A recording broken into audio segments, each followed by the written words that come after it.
अब तक हमने देखा है कि दो जो वेरी इंपॉर्टेंट वेक्टर्स हैं, that is moment about A point end moment about an axis, कैसे उनको इवैल्यूएट करना है, क्या उनके कॉन्सेप्ट्स हैं, एंड एन ईजी सिचुएशन में कैसे इसको इवैल्यूएट करना है, कॉम्प्लिकेटेड सिचुएशन में कैसे इसको इवैल्यूएट करना है, all those points we have discussed. Okay, now अभी क्या करेंगे हम कि जो थर्ड मोस्ट इम्पॉर्टेंट वेक्टर है उसके बारे में डिस्कस करेंगे, and that is the couple moment. Okay, I think in the list, the full list, if we see, it is the sixth vector, right? Sixth one is the couple moment.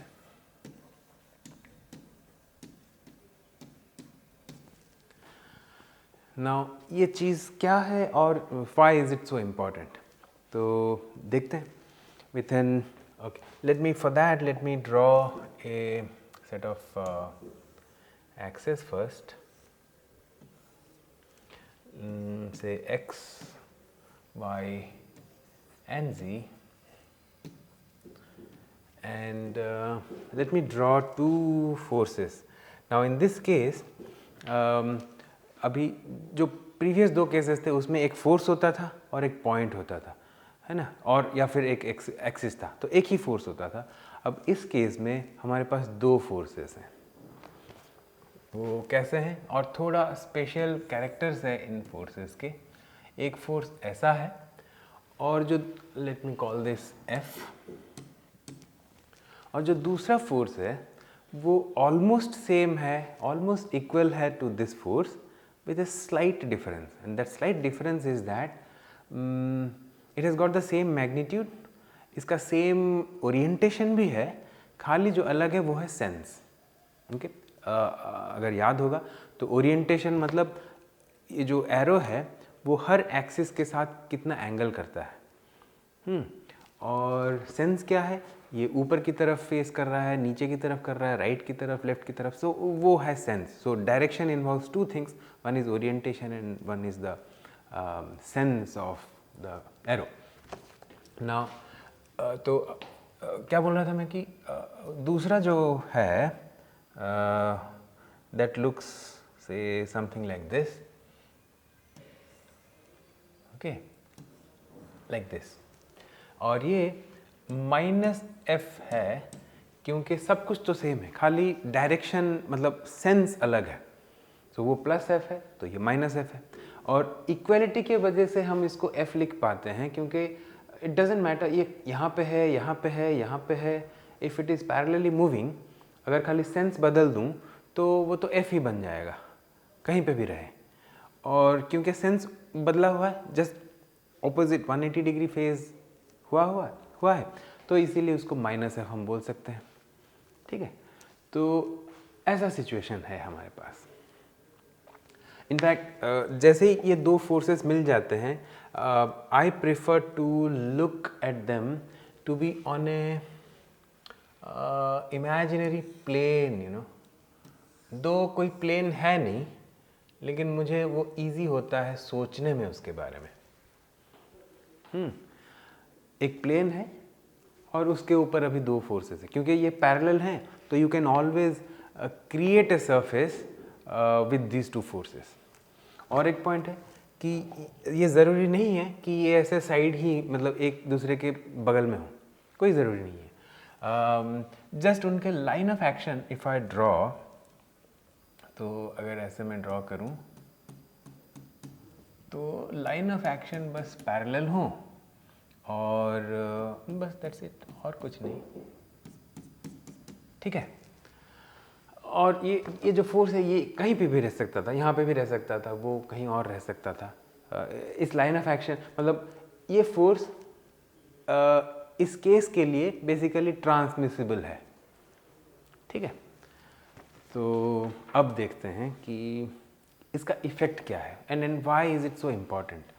Important इसीलिए है कि क्योंकि इसमें दो equal and opposite forces involve हैं always, वो एक दूसरे को कैंसिल कर देंगे from their pushing and pulling effect.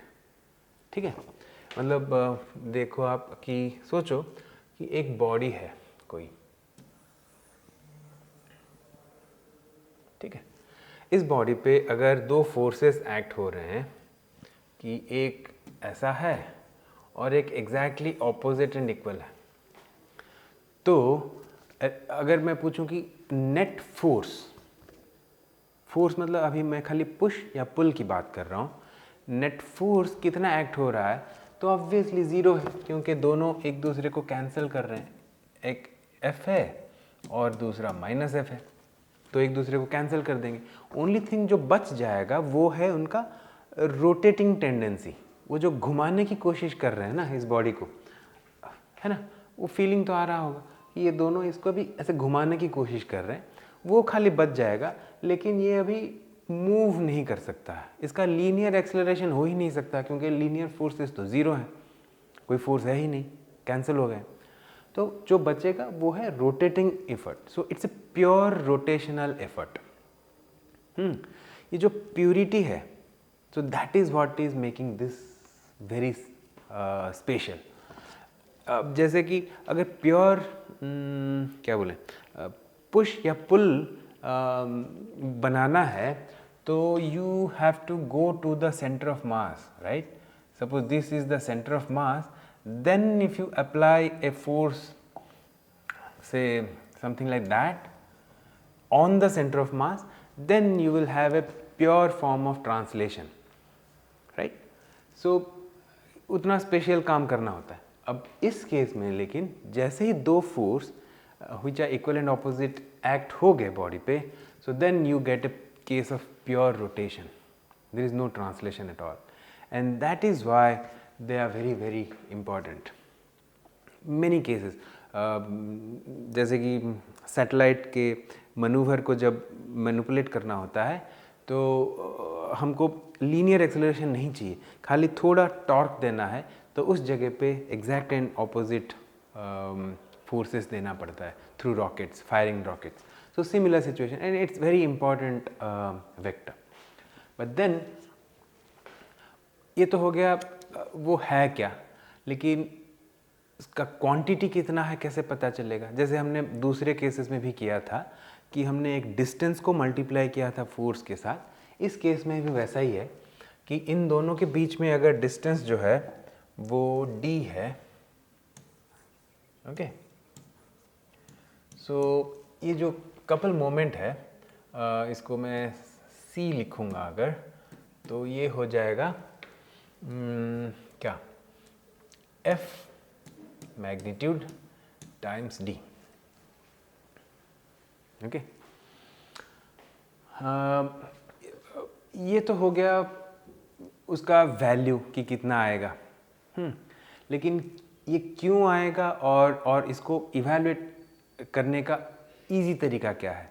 क्योंकि ऐसे देखने में तो ये इजी ही लगता है कि ये d है difference, the distance between them, and you calculate. The thing is these two vectors are actually hovering in space, ये कहीं तो घूम रहे हैं स्पेस में, पैरेलल हैं लेकिन स्पेस में ही कहीं है, तो कैलकुलेट करना ये जो distance between them, it's actually बहुत डिफिकल्ट होता है, you have to do a lot of work. तो अभी जैसे पिछले दो केसेस में हमने किया था, इस केस में भी हमको एक इजी तरीका निकालना है टू कैलकुलेट इट। तो वो कैसे निकालेंगे? तो उसके लिए क्या कर सकते हैं कि पहले मैं मेथड बता रहा हूँ और देन बोलूँगा कि मतलब क्यों वो काम करता है। वो ही हमने किया था लास्ट केस में भी। सो इसमें अभी क्या करेंगे हम कि आप कोई भी पॉइंट एक पिक कर लो on the line of action of any of the force, say minus f, okay, then again you pick any point on say the other force, say f, okay. now इसमें भी अभी हमको अभी क्या मिल गए, दो फ्रीडम। जैसे हमको किस में मिला था, मोमेंट अबाउट एन एक्सिस पे भी दो फ्रीडम थे, right? One two choose on the axis, one two choose on the line of action. इसमें भी ऐसे ही मिल गए, दो लाइन ऑफ एक्शंस हैं, दोनों पे कन्वीनियंटली जहाँ पे हमको इजी होता है, easy from perspective of calculation, ठीक है। किसी भी प्रॉब्लम में ज्योमेट्री देख के ही पता चल जाता है कि कौन सा इजी है, तो वो चूज़ करना है वो दो पॉइंट, और उन दोनों पॉइंट्स को ज्वाइन करोगे तो you will get the vector E suppose. पहले हम आर लिखा करते थे पोजीशन वेक्टर के वजह से, यहाँ पे अभी ये पोजीशन वेक्टर टाइप का नहीं है तो it's a convention to write N like E, ठीक है, कोई ऐसा स्पेसिफिक नहीं है। Now the formula which you can use to calculate this is E crossed with F. Now ये काम क्यों करेगा? क्योंकि अब E sin अल्फा जब करेंगे, हाँ sin alpha is between this you know, जैसे हमने वो केस जो फोर्स मोमेंट अबाउट पॉइंट में किया था, तो ये E sin अल्फा करोगे तो यही डिस्टेंस मिल जाएगा D, and it is independent of where you pick these 2 points. This E sin alpha will always give you this D, and that is why it will always work. And in fact, another perspective of looking at that is you just join these what color should I pick, maybe this, you join these vectors, okay, whatever point you have picked, ठीक है. Now let's call this was R1 and this as R2, ठीक है. अब अगर ये R1 R2 हो गए तो let's the origin be O. अब total moment of these two forces about O कैसे निकलेगा?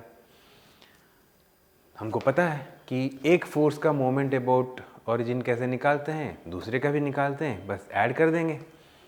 तो let's call the first one, say moment about O of the force F is it's a vector, will be given by this R1 crossed with F. That's what we have discussed, the first important vector, or in that sequence if we say fourth important vector. Then what about the other one? Moment about O, the same point O, origin, of the minus F force. This is again a vector. Okay, how much will that be? This will be R2 crossed with minus F, right? Now this you can write as minus of R2 crossed with F, doesn't matter. But then the total moment will be how much?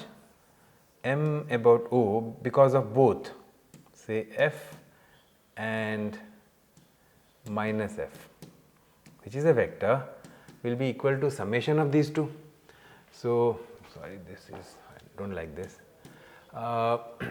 You will get R1 crossed with F minus R2 crossed with F, which is equal to R1 minus R2 crossed with F, sorry, crossed with F. Okay. Now, how much is R1 minus R2? Is it not E? So, this is equal to E crossed with F, and which is nothing but E sin alpha times F, which is nothing but this. So, all the three things should be kept in mind. Okay. So, तो क्या हो गया? तो बढ़िया है, इतना तो मिल गया हमको. इससे लेकिन और एक बहुत इंटरेस्टिंग चीज़ सामने आता है. अभी क्या कर सकते हैं हम कि वी विल प्रूव कि ये जो वेक्टर है ना, ये vector, sorry, the moment caused by the couple moment caused by these two equal and opposite forces is a free vector. इसका मतलब क्या है कि ये कहीं पे भी रहे इसका इफेक्ट सेम है. You can move it anywhere without changing its effect on the system. तो इसका मतलब क्या है और प्रूव कैसे करें? Let's try to see that. Suppose I create another say coordinate system here. Let me call that say zeta, eta and xi. ठीक है? Now just forget about this x, y, z. These two vectors are there and our coordinate system is this. Coordinate system तो हम पे depend करता है, हम कहीं पे भी रख सकते हैं। अब क्या है, कैसे कैलकुलेट करेंगे, फिर से वही करेंगे ना कि R1, let me call this as say R1 prime, and कितना बेकार जगह पे मैंने लिया है कि I'll undo this and I'll create somewhere else. Okay, let me make it here. It's fine. Say this is zeta, eta and xi. Okay, now I'll create those vectors. Suppose this is R1 prime and this is R2 prime, right? Now you assume that this first axis is not at all existing. Okay? So now again the same thing, if we want to do, you will get exactly the same thing with R being replaced with prime, है ना? ये बस R जहाँ जहाँ पे है वहाँ पे प्राइम आ जाएगा, क्योंकि हमारे तो अभी जो वेक्टर्स हैं वो R1 prime and R2 prime हो गए हैं। तो ये पूरा का पूरा जो है वो बन जाएगा R1 primed minus R2 primed crossed with F। लेकिन ये जो है ये तो वही बन गया फिर से, E क्रॉस्ड विथ F, कोई फ़र्क ही नहीं है। इसका मतलब क्या हुआ कि हमने कहीं पे भी रखा, पहले यहाँ पे एक्सिस रखा था, उसके हिसाब से इवैल्यूएट किया था तो ये वेक्टर आया। हमने कहीं पे रैंडमली और प्लेस कर दिया कोऑर्डिनेट सिस्टम को और उसके हिसाब से अभी हमने इवैल्यूएट किया तो फिर से वही आ गया। तो इसका मतलब क्या है कि ये जो वेक्टर है ये इंडिपेंडेंट है कि हम एक्सिस कहाँ पे रख रहे हैं, है ना? तो मतलब क्या है कि अब इसका मतलब है कि इस वेक्टर को अभी हम दूसरी एंगल से सोचें कि इंस्टेड ऑफ मूविंग दिस, मतलब हमने इस केस में एक्सिस को मूव किया, वेक्टर को सेम रखा, ये सेम है as we keep the axis intact, वहीं पे रखेंगे एक्सिस को और वेक्टर्स को मूव कर देंगे, सेम चीज़ है, लेकिन कोई तो फ़र्क नहीं आ रहा है। तो उससे ये पता चलता है कि दिस कपल मोमेंट जब हम कैलकुलेट करते हैं it is completely independent of where you are keeping it. Okay, so that's the definition of the free vector, है ना? तो ये जो कॉन्सेप्ट है ऑफ फ्री वेक्टर ये बहुत काम की चीज़ है। जैसे हम जब जाएंगे नेक्स्ट सेगमेंट्स में आफ्टर अराउंड 1 आवर और सो ऑफ लेक्चर्स, हम जब प्रॉब्लम सॉल्व करने के लिए जाएंगे और सिंप्लीफाई करने की कोशिश करेंगे एक सिस्टम ऑफ फोर्सेस को, देन ये कपल मोमेंट का जो एबिलिटी है टू बी मूव्ड, कहीं पे भी मूव कराने की जो ईज़ है उससे हमको बहुत फ़ायदा होगा सिंप्लीफिकेशन में। तो वो हम देखेंगे। और एक चीज़ भी है, ये जो कपल मोमेंट है इसका जो एडिशन होगा, सोचो दो कपल मोमेंट है, you can add them because they are vector, so you can always add them. लेकिन मतलब मैथमेटिकली तो ऐसे ही ऐड कर सकते हो जैसे नॉर्मल वेक्टर्स ऐड होते हैं, लेकिन इसका जो कॉन्सेप्ट है of addition it's a bit interesting and it's one should see and पता होना चाहिए कि ये सही में काम कैसे करता है, वो हम नेक्स्ट सेगमेंट में देखेंगे।